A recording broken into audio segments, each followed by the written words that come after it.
Hi there. It's me again, Sydney, and we're back with another art tutorial, quote unquote tutorial.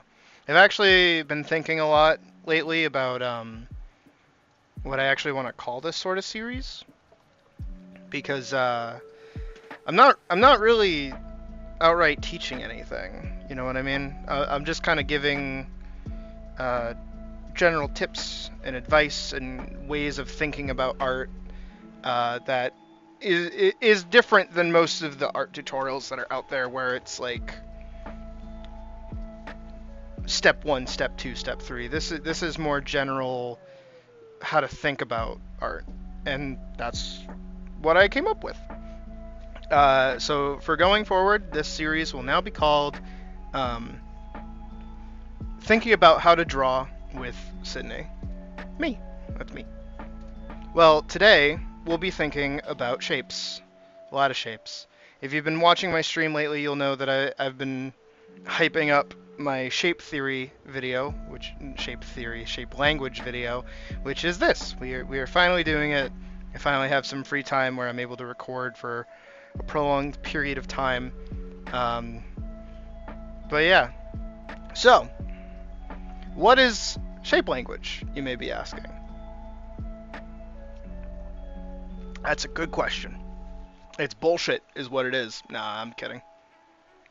Shape language is actually more important than people give it credit when they first hear about it. But it's really important across not only designing but also understanding how to break down um, complex shapes into simpler ones that allow you to kind of move them around where it's easier to understand what you're doing. And I think understanding not only how shapes imply form and imply detail, I think also learning how each shape. There are three main shapes, by the way. We'll get into that. But how shapes in general kind of mean different things, and yeah, stuff that we'll go over today. And I'll try my best to be coherent. As usual, if you have any questions, please comments. Go right ahead. I'll do my best to answer. If you learn anything from this video, or you put anything that you've learned into this video in like practice, I want to see it. At me over on the Deadbird app. My at should be in the description and also will be at the end of the video, as always. But please, if you're learning anything from these videos, if you want to learn more, if you want to hear a specific type of learning, ask in the comments or stop by in one of my streams. I usually do roulettes during the week, and I draw while we're in queue time, and that's usually the best time to ask me, like, hey, how do you do this, how do you do that, because I can give you a real-time example and actually like talk to you about it. That's the liberty and I guess good thing about being such a small creator, is that I have the ability to answer you in a very one-to-one scenario, even when I'm doing something else. So feel free whenever to stop by and ask any questions, and I'll do my best to answer. So we're gonna head over to my art program. There she is. Again, we're using Metabang Paint Pro. This is a free computer application. You can get it totally for free. I have my pen settings to as close to a 1.5 millimeter mechanical pencil, and I also have a sketch pen. We'll be using this primarily for today. You can't see that. I just realized. I'm stupid. I'm opening Windows and it doesn't show up here, but that's okay. Basically, all you need to know is that I have a pen that does this, and then this, and then I have another pen that does this. That you can see. Anyways, so, very important. When it comes to drawing, you literally only need two abilities and two tools, really, to draw anything.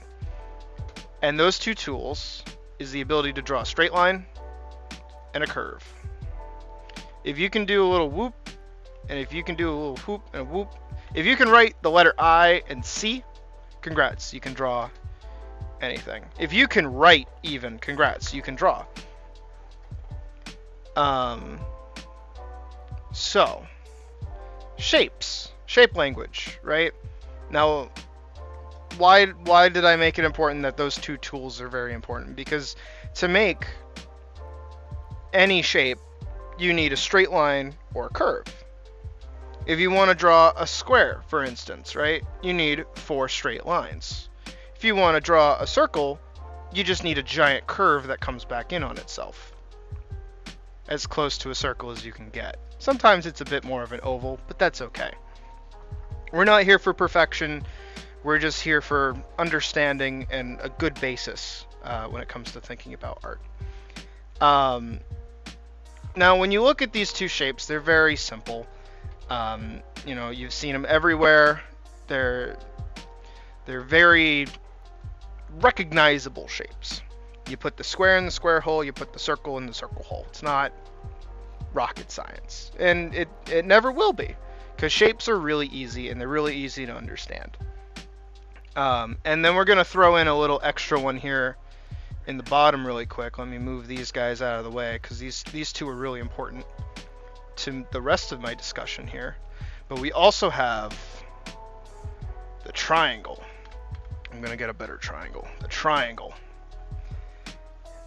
Now these look like building blocks, or they look like, you know, the mid-roll ads in the old 90s. Not mid-roll ads. You know, that like zigzag on PBS Kids. I don't know if other people had that. But these are really basic, simple shapes. And they're really stretchable. This is another thing, is that like a square, we just elongate the sides and it can become a rectangle. That's pretty cool. A circle, you just stretch it out and it becomes like an oval. You can flatten it, right? Pretty easy. Well, I say pretty easy, but these are simple. Even a triangle, you know, you get like a different kind of triangle depending on how you angle out the sides. If you've taken any kind of like geometry course, or not even geometry, but just, you know, ever looked at the world, you'll see these sorts of shapes. And if you can draw shapes like these at any level, congrats. You can draw literally anything. And that's not just me playing around and, you know, being all my usual self. I mean, literally, you can draw anything. For instance, we're gonna utilize some previous learning that we did. Give me a second. Let me turn down the music real quick. Yeah, I don't pre-put in music. I put in music while I'm making the video. So, if you watched my first tutorial, which is the advanced stick figure, you'll remember that all it is just drawing a stick figure with a definition for the shoulders and the hips. So, for instance, we draw that circle that we were just talking about. We draw a small little line for the neck, doesn't matter how long it is, you know, within reason. You draw another line where the arms come out of, right? You draw it down about where the legs are going to start. You draw another line for the hips, and then you draw little feetsies if you want. For this, I'm not going to do feetsies for right now. So boom. And then based on how you move this around, so we do a circle, and a really good tip that I learned back in college is if you knock one shoulder this way and the hips this way, and keep everything, like, as long as this leg is the same length as this leg, doesn't matter where you put it, you get a different pose. You get, like, a different kind of attitude out of this than just this. And you know, if you followed along with the previous tutorial and I showed you this and you went ahead and you started, you know, mapping out different poses or even doing sheets of these whenever you could, perfect, because we're actually going to build off of this right now using our shapes. Now, for instance, when we look at the hips and we look at the body just needs to be a square. And the hips, a rectangle. Now, depending on what kind of proportion you want your guy or person to have, it changes how, like, where these things are placed. Of course, there are tutorials out there for that. We're going over how these simple shapes can be built up into more complex forms, and also what each shape in design means. We're combining both of those right now because they're both really important when drawing certain characters and things like that. So now that we've done this, we can also give him a neck by drawing another rectangle. We can give him a jaw by drawing a rectangle and then a triangle at the bottom of the jaw. And actually what we've done here, if you notice, is that at the bottom of the circle is where the triangle starts, right? The center spine is where the triangle like meets at the point, and then also the rectangle that kind of gives us this off starts around the middle of the circle. All of this builds into itself, trust me. Now, for me, this is what I do. When I do shoulders, I don't do the usual like circles that you'll see some tutorials go over. Instead, I use a triangle. Just a regular little triangle here and here. Because your shoulders have this kind of... I know this guy's not super proportional, but again, we're not going for perfect, we're going for demonstration. Your shoulders have like a little bit of mass right here. So having this kind of out bend and this kind of arc, or this kind of slope, is really beneficial for making your shoulders kind of more natural. Also, again, because we're using very simple shapes, but we're also measuring with these shapes too. See how the circle told us where the rectangle goes, and then where the rectangle goes is how we know where the triangle goes. Same thing here. This square tells me where the arms are actually going to cross. This is where the elbow is. This is where the arm bends. So what I can do here is draw another rectangle to the elbow, which makes this the bicep. Not the bicep, but, well, technically yes, the bicep, but there's a more technical term for it. Then you draw another, it's technically a trapezoid, if you want to get real specific with it, because it's still a square slash rectangle, but it tapers inward like this. And you do that to about where the hips end, about where the crotch is. Where, hey, if you draw a triangle in this rectangle, you get the crotch. Good job. Then what you can do as well, I like doing this a lot, is I know a lot of tutorials will show how to do like square hands or like a circle hand or like a this. I do a triangle again. Just a little one. Right? Kind of like one of those dummies that you would see, you know, that have like the ball joints, and they kind of look like this, and they got like the flat bit. It's kind of like that. But if we zoom in really quick, this is a little more technical, but I like doing this. If you just draw like that, like a little triangle at the start of it, and then another triangle here, you just drew a hand. The most complex shape everybody has a hard time drawing, you just drew it by drawing 3 triangles. See how simple that is? I'm not going to repeat it over here, but you get the gist. And then here, about halfway of the leg is where the knee is. So we do again another tapering, like trapezoidy thing. And then you do it again for the calf. And then you do another triangle for the foot. Congrats. You just kind of drew a person. Adjust hips and shoulder length to whatever you like, and utilize these shapes as best as you can to kind of construct your character. But this is utilizing everything that we just went over. So circles, triangles, and squares, we made a person. But what do these mean in like the larger aspect of art? Well, let's get over it. Get over it, go over it. Let's start with the circle. Circles are round. They are comforting. They are friendly. They are nice. Circles are very comfy. They're a very organic shape. They, they're warm as a shape. I know that sounds weird, but always think that in the back of your mind when you're drawing a design or anything like that, is that circles are comforting, they're warm, it's like a hug. Think of a circle like a hug. You're getting hugged, right? Then we hop over to the square. I have to pull up the tool. The square is very rigid. It's got its angles.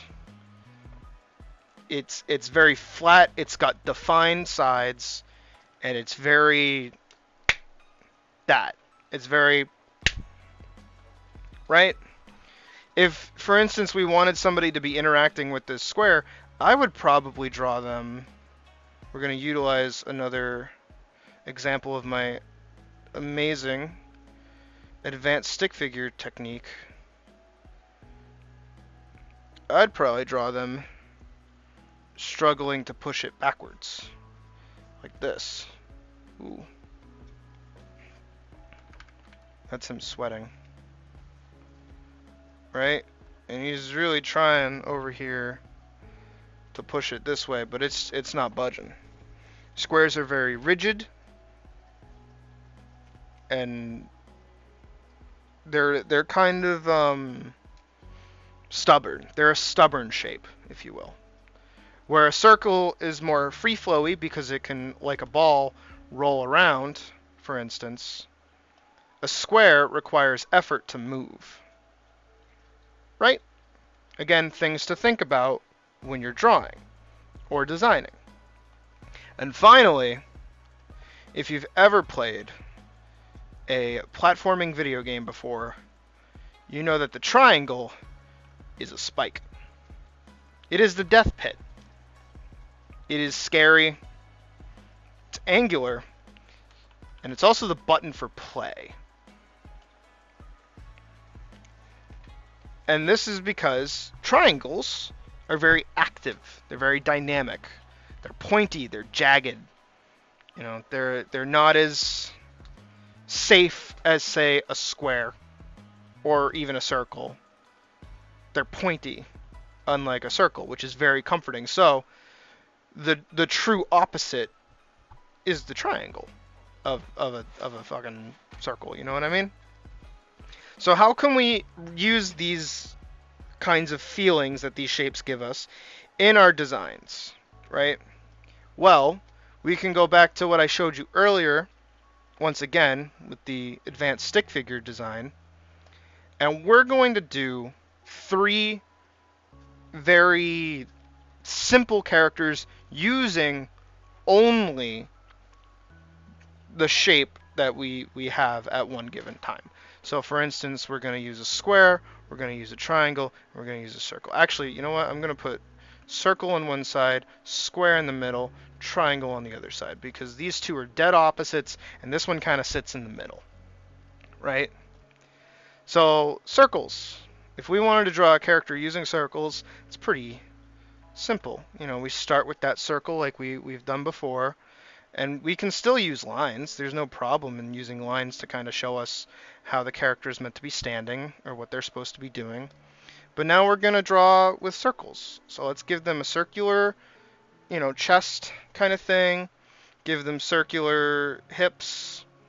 They'll have a nice circular kind of arm. We'll go all the way down with that so it's a little more noodly, a little more flowy. And we can get like the little legs and the little nubs. Once again, we kind of know where the crotch is thanks to this line here, and we can get a feel for it. You know who this reminds me of? Bubble Buddy from SpongeBob. This is just Bubble Buddy.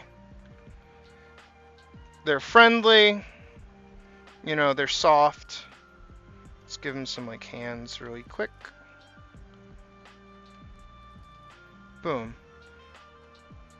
They're a really soft kind of dude or person. Where's that going? Oh, I'm hitting the button. Hold on. I forgot that my pen has a Control Z. But yeah, they're pretty cool. They're pretty soft. They feel like a waterbed. Now, if we do a square character, we're gonna actually start with a square head instead of a circle head. Right? I'm going to make them a little stockier because squares are stocky. They're kind of wide like this. Give them a lower center of gravity. Really stubby kind of cubic legs. And then big cubey arms.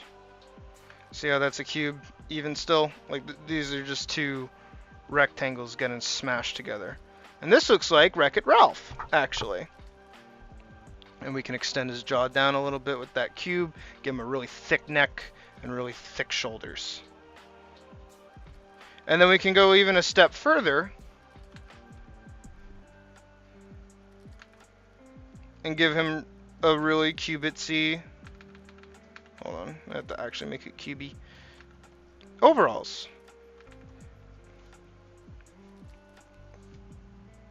And then we can give him like a nice cubed hard hat. And then really square eyes. And like a square mouth. Boom. That's like a construction dude. And he looks pretty, cubitsy. He looks pretty stubborn. He looks none too happy to be there. Let's actually go back to the circle really quick before we get to the triangle and do the same thing where we give him really round eyes. Those are kind of soulless, admittedly. Here, let's do small circle eyes, really small eyes. Still equally as soulless, but a big round mouth. Right. And let's give them a nice kind of flowy sweater. I think that's good. I like sweaters a lot. So they're wearing a big, comfy, rounded, kind of bean-shaped sweater. And they can have slippers on. I think that's nice. Yeah, some slippers. Boom. And let's give them a round beanie. And we'll kind of do that. And we'll give them nice, big, round ears. And kind of curved up eyebrows. Boom. I know I'm making this look kind of crazy easy to like design a character with just these kinds of shapes, but that it is that easy. You got to think about how these certain things. Let's give him square ears. Really out there square ears. You have to think about how circles are just curves, squares are just rigid, and then when we get to triangles, you see what triangles do. But, you have these two opposite characters. You have one that's really round and soft and one that's really cold and rigid, and how they actually imply one another's character. This guy's really comfy. This guy's a hard worker. He lifts bricks and things. He probably eats bricks even. He's just a Minecraft player. And then we go over to the triangle person. Let's give them a nice triangular head. Actually, you know what? Let's make it Phineas. So we're going to give him a nice big triangle head. Pew, pew, pew, pew. We got that triangle body. We're making it really long because I actually don't want to do this little gap here. I want the triangle to bump into itself. I actually need to make this smaller than what I'm working with. And then we're going to just do triangle legs. Pew, pew. And big triangle arms. Pew, pew. And now let's give them like really pointed eyes. So we got triangle eyes, so they're like this. Again, these are just the extremes. Let's give them a triangle mouth. Ooh, that's like scary. Give them like a triangle ear. Let's give them like big triangle shoulder pads. That'd be cool. I'm trying to think of more like... Oh, they can just be like wearing like a Speedo or something. You know? So they're wearing like one of those like bodysuits. Like an 80s singer. Give them like triangle gloves.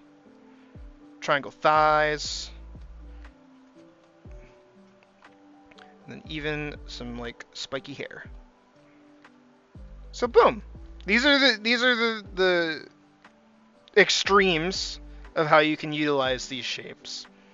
But as you can see, you can build up characters utilizing these three shapes while also literally building people with these three shapes.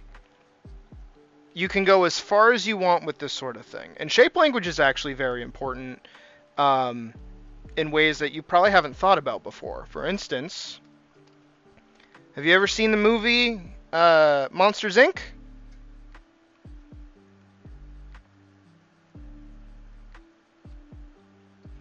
It's Mike and Sully. Boom. There you go. It's Mike and Sully. You ever seen Star Wars?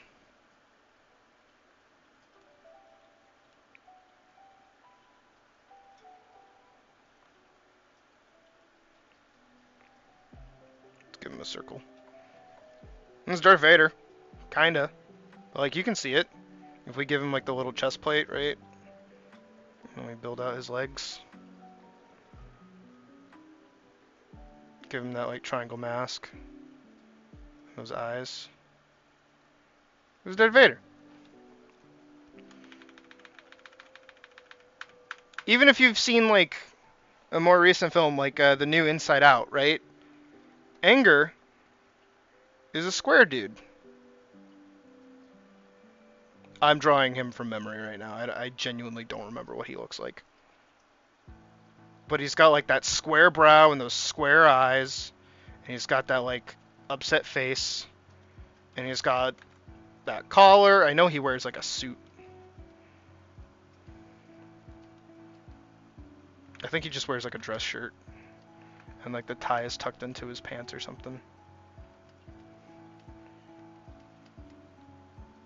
Boom, there's anger. Oh, but what happens when he gets mad? He gets set on fire. What's fire? A bunch of triangles.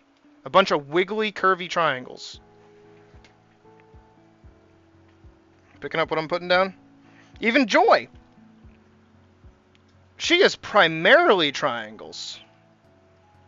I'm trying to remember Joy. She wears like a little sundress and she's got like little legs and she does like a this.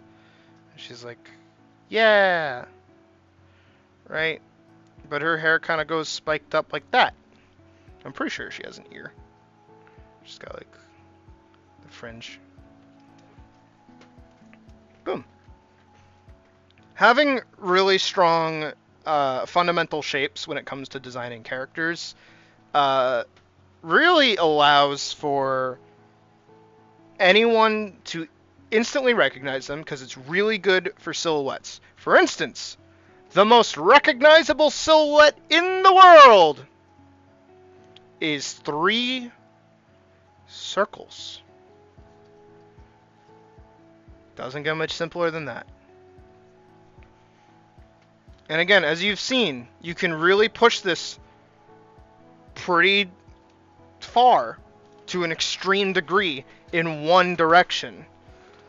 But if I may be self-indulgent for 2 seconds, I'd actually like to talk about one of my characters that I've designed and how shape language actually applies back into her design.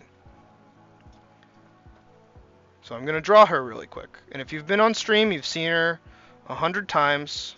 She is my darling sweet, and she has been in so many films, and she's changed over the years.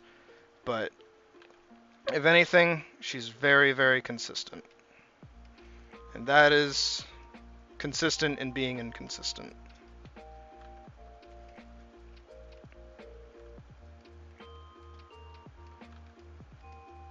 And we'll actually be talking a little bit about how certain shapes involve her character, how certain shapes, you know, kind of give you different feelings about her, and my kind of intent while working on her design in general. So this is my character, Elise. She's a little bunny. You know, you've probably seen her in other things too, but this is her most recent incarnation for the newest film that I'm working on, that I will actually be having a production stream come Saturday. So tomorrow, if you're watching this video on the day it was uploaded, tomorrow, the 3rd of August, I will be doing a production stream where I'll actually be starting showing work of the film, like actually working on the film. I have everything written. I know everything I'm supposed to do with it. But again, we're gonna be self-indulgent for a second, and I'm going to break down her character design, because in case you haven't noticed, when I was drawing her, there's a lot of shapes going on, and those shapes kind of mean stuff. So I'm gonna minimize, like I'm gonna lower the opacity so I can talk about the shapes. So first and foremost, her face. One of the most important things when designing a character is their face, because that's the thing everyone's gonna be drawn to. We have a very nice curvy circle face, and her eyes also nice big curvy circles, but they have these little triangles at the end. Those are her eyelashes, yes, but you know, another thing when it comes to character design is, how does your character actually take care of themselves? Do they put on makeup? Do they go no makeup? Do they style their hair a certain way? Things like that, which we're actually about to talk about, is that her hair is a bunch of triangles. And this is because triangles, while being sharp and dangerous and dynamic and angular, they're actually a representation of a character's sort of dynamic nature, kind of like a ruffian. If you look at my character down here in the corner, I have spiky hair. And yes, that's because my character is based off of my Final Fantasy XIV character, but I did kind of push in the spikes because it gives me a bit more dynamicism. Dynamicism. If you see how my hair kind of pushes my head forward in a sort of way because it's spiked back. Even my ears, they spike out. But yet my braid is very round, which is a bit different. And it also has a rectangle in it. Much like, I'm not talking about the rectangle, I'm talking about the round, her little bun that she's got back here. It is a strong juxtaposition that a bunch of spikes, even in front of her face, she has unruly hair. But then she has a nice little bun back here. It's actually the duality of her personality, which is, on one hand, she's an unruly little adventurer who, you know, gets into trouble and is a little dangerous, but also she's a sweet little bun bun. Same thing with her ears. They pop out and they're very round. They're very soft. They're not sharp, angular ears like some characters could have, you know, or like she doesn't have sharp, angular eyes. Once upon a time she did, though. In my comic Vanguard, when she was a completely different character, I used to draw her with really sharp eyes. Yep, that's her. I haven't drawn her in a while. Even her eyebrows were sharp triangles. And she had this real scowl on her face. Her nose was a triangle. And her whole hair was a series of triangles all the way around. She even had like little sideburn things going on. Heck, I didn't even do this little round bit back in the day. I used to do a bunch of squares because she's actually really stubborn. So we do boom, boom, boom, and then she's got more spikes in the back. And then she's got 3 spikes up here, and then a character arc moment, which is a character moment that she has a hair tie that's not hers. It's from her friend, and it's rectangle. It's against everything that's in her face. And then it changes into a bun. Into a softer bun. It's still a little sharper. But this is to represent that she has something connected to someone else, because it's not hers. The color of this was like a bright pink, and it wasn't on anything else that she was wearing at the time, so it really stood out. Along with suddenly changing the shape of what's going on with her hair. How these shapes relate to character and story is another thing to think about when you're doing art. Same thing here, is that I'm always thinking about, okay, so she's got these 3 spikes, all these spikes, because, you know, she's angular, she's an adventurer, but she's got, you know, softer features here with the back of her hair and her little bun. But then we get to her coat of security, because it's literally a security coat, because it's a bunch of squares.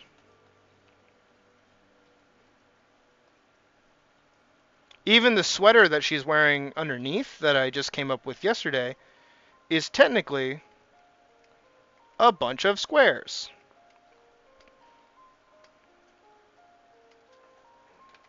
Boom. So her clothes are security. She feels safe in her cloak. She feels safe in her oversized sweater. And it's covering all her little round bits. So like her little nubby feet, where she's got little toesies.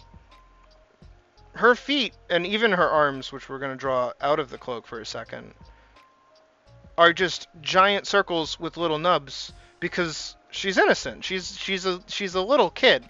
Not literally a little, she's young. I don't know what age. I was saying like 13 or like 16, somewhere in that range. But I feel like putting a label on that kind of thing is going to get dicey real quick. So she's just young. We're not going to specify. She's just a youngin'. But she's still innocent. She's naive. She's not angular. She's not pointy. Besides her hair. And then also when she gets her sword. Her sword, again, we're utilizing very basic shapes to draw this sword, which is a square, a triangle, another rectangle, technically both of those are rectangles, and then 2 triangles stacked on top of each other. And then a trapezoid, square, and another triangle at the bottom. And then a rectangle for the handle, right? It's very stubborn. It's very pointy. It's rigid and dangerous. But also, the same thing can be said within the further designs of her, well, design. Because her cloak isn't just a bunch of, you know, squares. There are triangles within the squares. So for instance, her hood, when it gets pulled down like this, it suddenly becomes a triangle. You know, it's not a finished triangle, but these are triangles. Her cloak, if it gets pulled back enough when she's fighting, it becomes a triangle. She's like cutting this way with her sword, right? Swoosh.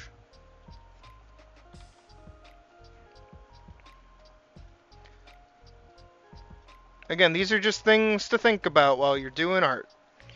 Because as we said before, circles, friendly, squares, rigid, triangles, sharp.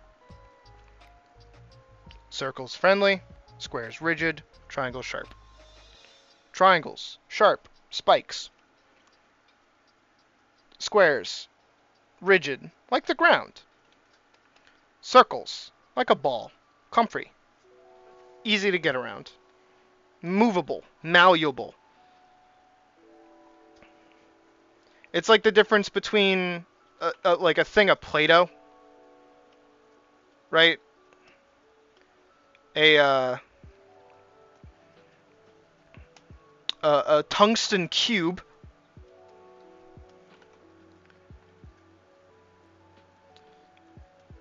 and then like a nail, or like a drill, like Simone the Driller.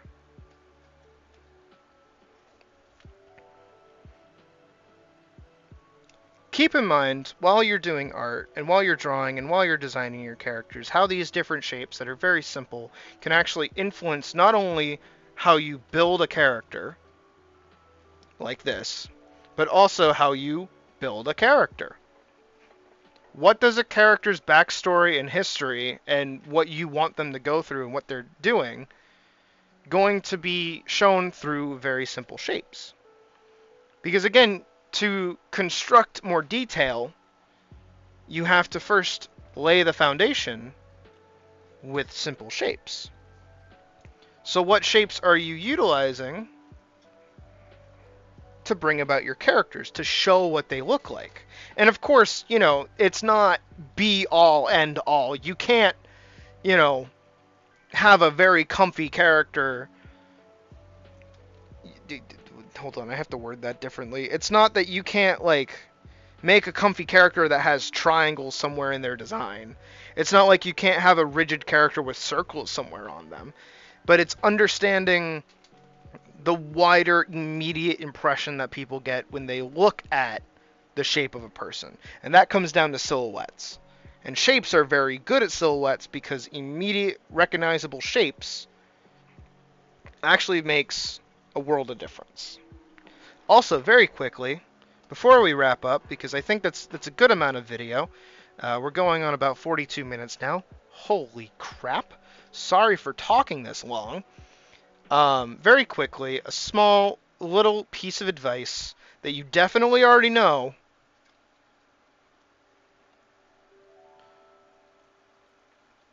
You can draw a 3D cube by just drawing another square behind it. This is immediately, very simply, very easily, a 3D shape. And based on how you shade it, changes what's the most active portion. Or not. Even this on its own is fine. And so when it comes to, you know, blocking out a character's pose, say for instance, I want like them reaching towards the camera. We're going to have our circle, we're going to have our line, we're going to have another line. Now I want their hand here, right? We're going to draw a big old square, and then we're going to draw another little square here. And now this square here can inform everything else that's going on over here. Because if you remember, it's like a triangle. So we're going to draw out like a little triangle. This is going to be like the base of the triangle. Right? So this is like the underside of the triangle. And then that kind of tells me how big this is supposed to be, because that's on a line there. Technically, it'd be more like this. Right? And then we can get the square of the body in. You know, you make these things a little rounded. Boom. And then we're gonna have our hips. We're gonna do that thing I talked about earlier, where our shoulders go one way and our hips go the other way. And then we're gonna draw from here another little square, and we're going to extend it all the way out to this square. So it's this corner to that corner to this corner to that corner, and this corner to that corner. Right? But the question now is, how do you know, because it's kind of hard to foreshorten a circle, right? Unless you make it like a cylinder, like this. You know, doing a shape like that. But it's kind of hard to just kind of do one when it's like a wiggly arm. So how do you do that? Well, you just kind of draw in the line, right? And then you can extend out from there and figure out how that's supposed to look once you hit this block. Because now everything past this line, right, is already foreshortened. So you just got to figure out what's going on up here, like that. Now I'm going to draw my character again, because I'm kind of bringing home everything that I just talked about.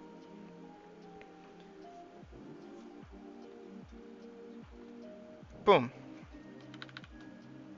I know I say boom a lot, but boom.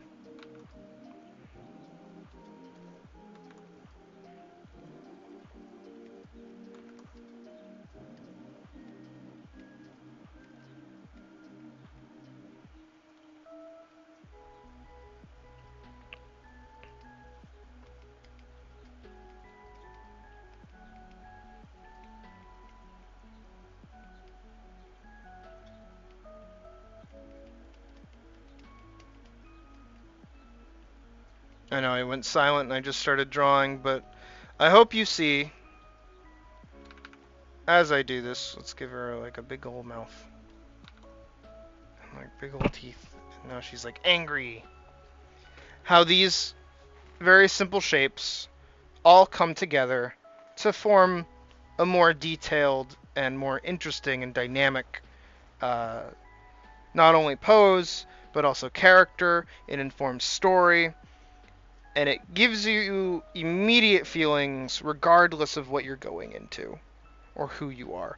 Because shape language is a language, and it's the only language that doesn't have a language barrier. Because it's not words that mean things, it's shapes that everyone at some point has seen before. Everyone, you know, generalizations included, has played with a ball at one point or another. Everyone has seen a brick to some degree. And everybody has been scared of a jagged, pointy edge. Because that stuff hurts. It hurts. But I hope at the end of this video, that's going now on 50 minutes, you know, it makes a bit of sense. Maybe it'll help you kind of better inform yourself while you're working on your own projects or working on your own art, how different shapes and things like that can work together, and how their different meanings all kind of combine. And remember, keep your stuff imperfect. And if you play around with any of the things that I showed you today, please, I want to see it. I said earlier at the start of the video, but please, at me over on Twitter. You know, send me links to your DeviantArt if that's still a thing, or a Newgrounds account. Just don't be like, you know, sending me rat links or anything crazy. I seriously want to see the art that you know, I have some hand in helping either improve or change or get better. And plus, I just want to support like small artists. I'm still technically a small artist as I am, even with my, you know, years of doing stuff. I just haven't gained a following, and that's okay. I don't mind. Ugh. I'm moving in my chair. But yeah, I want to see, I want to know, I want to help, however best I can, with what little knowledge, you know, I can impart. If I help one person, I'm happy. And, you know, with that, I think we can call this a video. I appreciate you watching if you've made it this far. Please consider following my Twitter. Like the video if you liked it. Subscribe if you want to see more stuff. I stream every week around 4 p.m. to 4:30 p.m. Eastern Time, and I go pretty much until 10 p.m. Eastern Time every night. I play Final Fantasy 14. I play Destiny 2. I might be doing some Warframe soon because I've been playing that. We also have next week I'm going to start playing Nine Souls.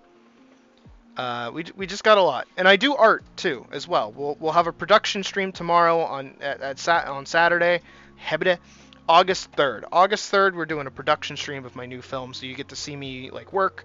If you have any art questions, come on by. I'll be more than happy to stop working for a second and explain how to, draw a face to you if you want.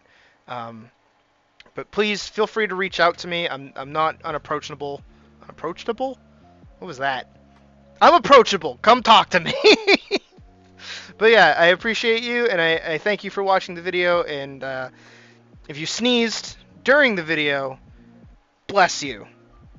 See you in the next one. Peace.